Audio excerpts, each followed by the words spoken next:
వేయకముందుకే వేసినా అని చెప్పుకుంటున్నారు ఏంటి? మేము రేవంత్ రెడ్డి ఎంపీగా గెలవాలని ప్రతి ఇంటింటికి పోయి పిచ్చి పడుకున్నట్టు అడుక్కున్నాం ఓట్లని.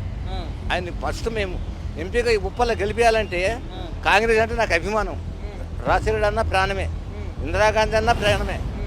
ఆ అభిమానంతో గల్లీ తిరిగి ఇల్లు తిరిగి ఎంపీని గెలిపించే ముందు మనం ఉప్పల్ ఎంపీగా స్టార్టింగ్.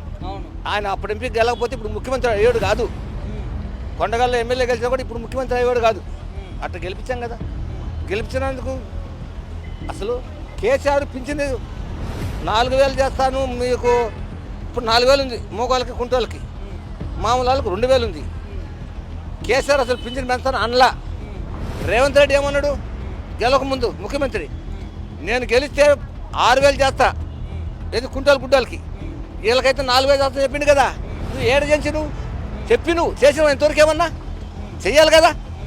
కేసీఆర్ ఏమన్నాడు పాపం, నేను గెలిస్తే ఒక్కసారి ఇలేను కావాలంటే రికార్డు చూసుకో, నేను 7 రూపాయలు పెడతా, మళ్ళీ 3 సంవత్సరాలు నా 5 నెలల్లో మీకు చేస్తాను చెప్పిండు. అదే కేసీఆర్ గెలిచింది మాకు ఈ పింఛన్ రాకుండా ఉన్నా చెప్పు. అంటారు చూడు, పరీక్ష పాలన ఉత్తర పని తీసుకొచ్చినట్టుగా ఆ సామెత అయిపోయింది.